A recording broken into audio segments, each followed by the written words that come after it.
बिस्मिल्लाहिर्रहमानिर्रहीम। इरशाद परवरदिगार है वज़्कुरुल्लाह ज़िक्रन कसीरा, और अल्लाह को कसरत से याद किया करो, अल्लाह को बहुत याद किया करो। बाज़ रिवायात कहती हैं कि जो परवरदिगार आलम ने ये कहा है कुरान में कि अल्लाह को कसरत से याद करो, ये दर हकीकत तस्बीह जनाब फ़ातिमतुज़ ज़हरा सलामुल्लाहि अलैहा है कि जो 34 मरतबा अल्लाहु अकबर, 33 मरतबा अल्हम्दुलिल्लाह और 33 मरतबा सुबहान अल्लाह पढ़ा जाता है। इमाम जाफ़र सादिक अलैहिस्सलाम फरमाते हैं कि जो भी हर नमाज के बाद तस्बीह जनाब फ़ातिमतुज़ ज़हरा पढ़ता है, उसके तमाम गुनाहों को माफ़ कर दिया जाता है। और फिर फरमाते हैं कि तस्बीह ज़हरा के बाद ला इलाहा इल्लल्लाह कहना मूजब मग़फ़िरत है।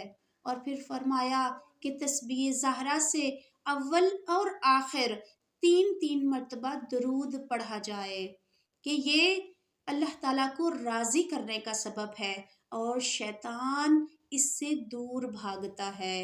और फिर इमाम मोहम्मद बाकिर अलैहिस्सलाम फरमाते हैं कि अगरचे जब हम ज़ुबान से तस्बीह ज़हरा के अल्फाज अदा करते हैं तो ये 100 अल्फाज हैं, लेकिन नामाए आमाल पर, मेज़ाने आमाल पर जब ये दर्ज किए जाते हैं तो ये 1000 अल्फाज बनाकर दर्ज किए जाते हैं, यानी इनका सवाब 1000 अल्फाज लिखा जाता है, जो बंदाए मोमिन के लिए हदिया होता है।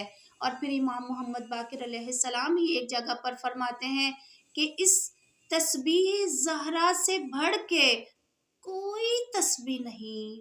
अगर इससे बढ़ के कोई अच्छी तस्बीह होती, इससे किसी ज़्यादा फजीलत की कोई तस्बीह होती तो रसूल खुदा ख़त्म मर्तबत हज़रत मोहम्मद मुस्तफ़ा सल्लल्लाहु अलैहि वसल्लम अपनी बेटी को वो अता करते।